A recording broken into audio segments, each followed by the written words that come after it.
Welcome back to another Founder Spotlight edition here with Herbal Profiles. Today I got a very special guest, one of the first THC infused beverages I had, a local guy here to South Florida, Aaron Nosbisch of Brez. Welcome, man. How you doing? I'm doing well, man. Thanks for having me. Man, I'll tell you what, you write some of the most informed and awesome content about our space, and you've been doing so from the inception of this space. So I'm grateful to be on your show today, and I'm grateful to keep, propagating the good news about this category. Awesome. Thank you for those kind words. So, you began your journey at a pretty young age with Vision Again clothing. Since then, you've done a few different things with quite a bit of success from an entrepreneurship standpoint. So, throughout your career, what were some key milestones that have shaped where you are or how you got to where you are now? Dude, I've never been in an interview where someone named my first company, so I appreciate you calling that out. But yeah, like you said, Vision Again was my first e-commerce company when I was 13 years old and 30 now. So I've been in the game for a traditional long period of time. But I started, for key moments like getting into the game that early, like understanding, back then it was Big Cartel and MySpace, and we did endorsements and sponsorships rather than influencer marketing. So, I've been able to just like I'm very grateful for that moment of getting in the game so early, really starting to understand the internet, really starting to understand social and e-commerce, and being able to watch that progress this whole time. And I think that's been instrumental in our success of Breeze today, and with Lucid as well. I think that was a key moment. I also, I was the CMO of a company called Monk, MONQ, which was an early D2C brand that was very successful. I really learned about need states and emotional states and helping people achieve, their desired state of mind or the feelings that they're looking for in safe and efficacious manners. And so I learned a lot about marketing and branding and positioning to help people to facilitate those moments. And I think that was really also instrumental. And then finally, I started a CBD brand in 2019, right after the Farm Bill got signed. And that really got me in the game of hemp early on before a lot of this THC movement happened, which allowed me to really understand the intricacies of the hemp space as well as marketing in the hemp space. And that was a key moment in my career that prepared us for our success here at Breeze today. Yeah, so you mentioned Monk, you scaled that from about zero to 15 million in annual revenue. It's pretty impressive. So what were some of the challenges that you faced during that time period and ultimately to successfully overcome them? So exactly. Monk scaled very quickly, and nowadays you hear D2C brands scaling to 100 million or these large numbers, but back then it didn't really happen. Back then, D2C brands like going 0 to 15 million a year was top tier. Like that was some of the best of the best. I think we were the top 50 fastest growing companies 2 years in a row at that company. And what I really learned there was a lot of the initial compliance requirements for advertising a traditional products. So Monk was a portable aromatherapy diffuser. We used a vaporizer technology and we put essential oils in it rather than nicotine or tobacco. And so I tried to advertise that on the Meta platform, and I got a lot of pushback saying, "Hey, you can't advertise vaporizers and e-cigarettes." And I wrote a very stern letter to Meta and their support, as well as I think I found Zuckerberg's email and sent him an email as well. And he didn't respond. But, I learned through that process that if you really understand the compliance rules and you understand how your product fits into them, you can find a path of compliant and effective advertising. So, I wrote those emails, and when they first didn't want us to advertise on the platform, they agreed with us that our product was not an e-cigarette nor a vaporizer, that it was a new type of category, it was a new type of product, and they facilitated our advertising on their channel. So that was really a key moment that kind of opened my eyes to the fact that these policies are just that, policies, and that they have opportunity for innovation or even compliance or within them if you look closely. And I think that was very critical to all of our success at Lucid and Breeze on the CBD and THC and hemp marketing aspect of it, hemp advertising. I love that. So, you spent that time reaching out to Meta support and building some relationships there and figuring out how to navigate the compliance issues, which I feel like, and you can correct me if I'm wrong here, probably led into you founding Lucid, which obviously is one of the largest advertising agencies as it pertains to what you guys like to call conscious compounds. So psychedelics, mushrooms, THC, CBD. Is that right? Or Yeah. was there? Yeah. Yeah, it was absolutely instrumental. It's like when I learned with Monk that like if you really understood the policies that you could write new policies or expand on those policies or fit into them existing. That was really critical to, our success at Lucid. Like you said, Lucid's now become the largest cannabis social advertising firm in the world. We run somewhere between 75 and 95% of all cannabis related ads on social media, which primarily is around hemp. Hemp is really the first mode of cannabis that is mainstreamly accessible for the nation. And so having that understanding and have those relationships allowed me to really understand the policies that they were implementing for CBD and hemp and find a path that allowed us to compliantly advertise for a large swath of the industry. And to this day, that's exactly what Lucid does. And those learnings also helped, and we continue to develop and expand those, help to create more and more effective advertising methods and tactics for Lucid. And then we kind of took that even further with Brēz. Brēz allowed me a very firsthand personal experience with navigating the compliance dimensions that we had created or had worked with Meta to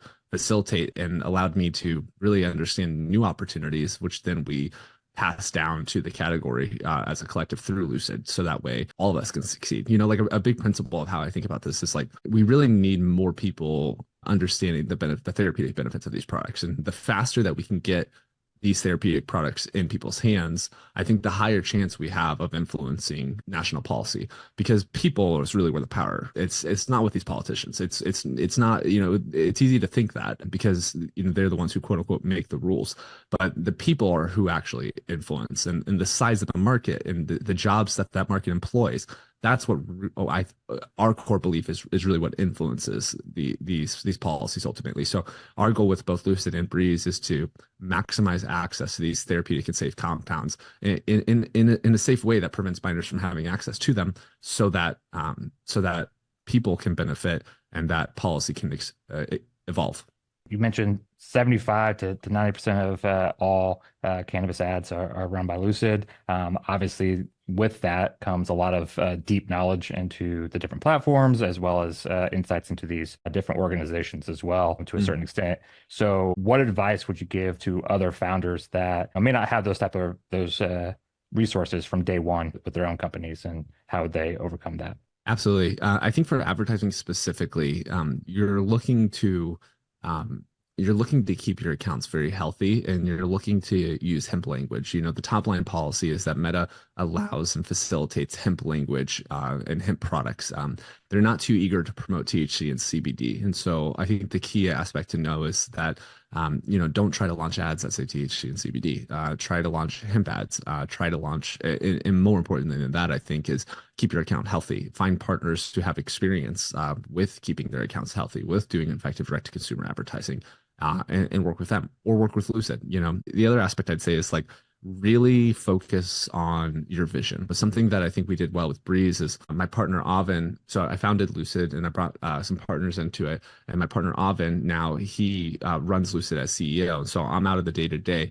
And what that allows me to do is, I know these strategies that I've helped create for the broader industry, but it's allowed me to stay focused on my vision and come up with net new opportunities, which then I can pass some of that information over to Brēz or to Lucid so that they can disseminate it across the category. But I think that one of the big competitive advantages with Brēz is that I'm constantly focused on net new opportunities. So something I would advise other founders in the space is like, look for innovation opportunities within digital marketing, and you don't need to be as experienced as we are to do that. Like, there's a lot of opportunities for creative marketing and distribution available on the internet. But if you're always chasing the tail of the brand to the right or left of you, you're going to kind of get into a loop when you really need to be looking for net new opportunities and trust that that's good for your brand and good for the category altogether. So that's what I would say is, those are the base level things to look out for. Finding a good partner that you can trust, whether that's Lucid or successful direct to consumer advertisers of the past, and take the principles. I'd also say, like, we're very open books on a lot of these strategies. I post a lot of videos in the past that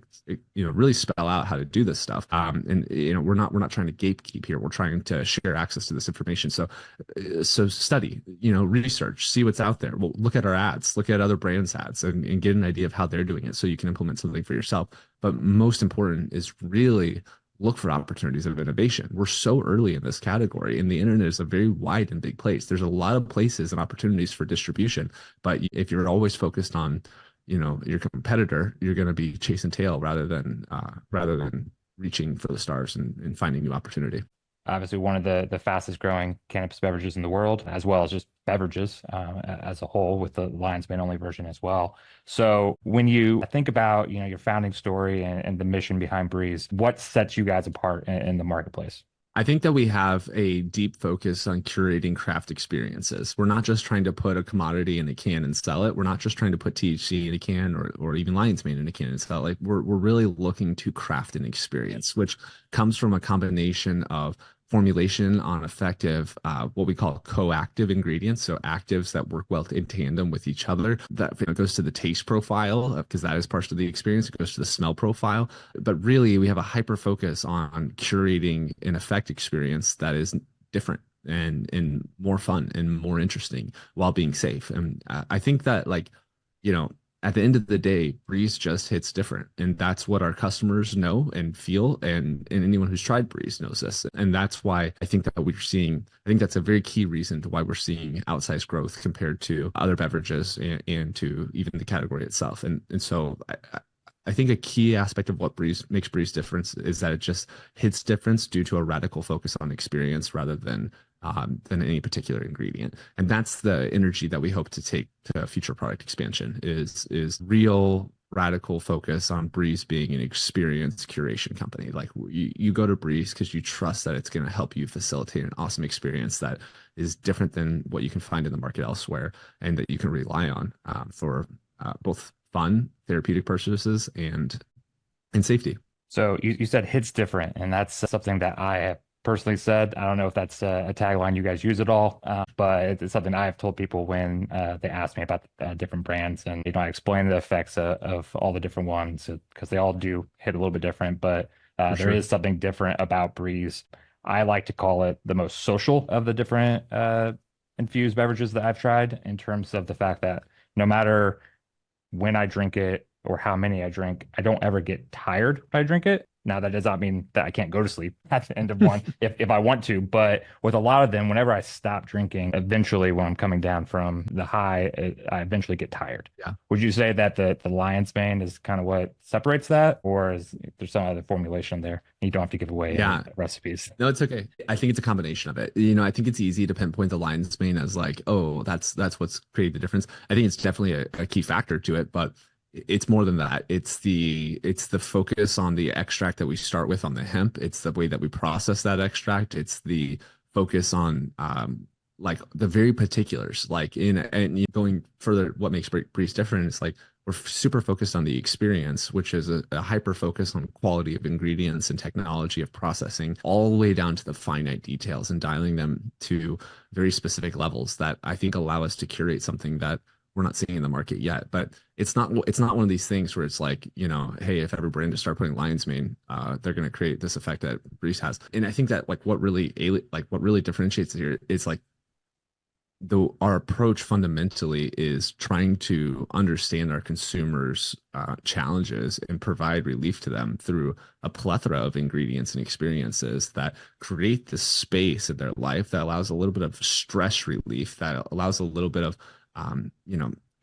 taking the edge off and having a little fun without the consequences that are typically associated with products that do that, like alcohol. And in that process of doing so, we allow the consumer, our customers, to have more bandwidth to reach their potential. And I think that's what really defines the brand. It's like we're really on a mission to reduce human suffering and maximize human potential. Like the answer is not Brēz. Brēz is just a tool to the answer, which is becoming more yourself by creating a little bit more space within yourself and within your experience of humanity to be the best version of yourself. And I do think that the lion's mane facilitates some more of the social aspect, but it's also the type of hemp extract we use, the full spectrum of cannabinoids that's rich in minors that others don't use, the dialed in of the processing and the technology that we use to the ratios at which we put them. I think it's a lot of these things. I think that the exciting part for me about Brēz is that like we've kind of positioned the brand to continue that journey, to continue to explore the pharmacopoeia that's available to us and innovate upon extracts and emulsions that a lot of people just aren't thinking about, to really dial in that fun, life-giving, therapeutic, experiential aspect of our brand. So we've actually had a few different conversations around the topic of what you kind of just mentioned there, as well as need states and curating a specific vibe or a mood with your beverages. So as you think about all those things and where Brez is now and your product roadmap as you move forward over the next few years, what trends are you seeing as it tends to shape the future of the cannabis industry? I think what we saw with CBD early on was that people focused on the ingredient and then are focused on the compound CBD and then realized that it's better suited as an ingredient into I think we're going to see something similar with THC. I think ultimately, like the broader idea of what THC beverages is functional beverages. And I think that that fits into a category of like, you have alcohol and then you have non-alcoholic, which is a lot of the calories and sugar minus the fun. And then you have functional beverages, which is a lot more of the fun and therapeutic aspects that I think a lot of people are looking for. Now, I think what happens though in the functional space is that people get caught up in the idea of function, but they don't actually stay focused on the effectiveness, the efficaciousness of those functional beverages. And I think that's where we hyper focus. And I think so. The long story short is I think there's going to be a lot of people who continue to enter into the hemp THC market. And I think that's very good for the world. And I think that what we're going to see is, especially in beverage specifically, but probably across all categories, is more and more of a focus on broader function. And I think that we're kind of leading the charge in that way. And I don't think it's going to be the only path, but I think that people are going to realize that, there's a lot of herbs and fungi and adaptogens and nootropics that do a lot of amazing things, and that those can be very beneficial when used in combination with THC and or other cannabinoids.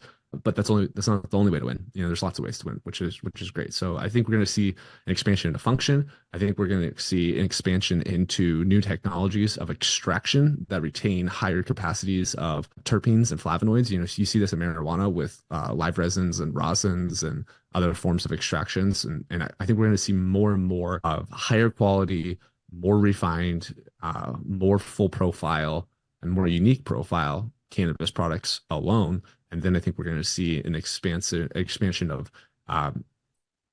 hemp extract being used as an active ingredient within a more full functional beverage or functional product profile. And I always like to end these conversations with, besides Brez, what other brands do you enjoy and or find inspiring? Beverage specifically? It could be beverage or otherwise. I really like, I think it's 1901. Is that the 1906? 1906, excuse me. I really like 1906. I think they have a cool product. I think they have a really cool medium. I think they have a clear focus. I think they have a cool balance between the regulated and the hemp side. I think they're very cool.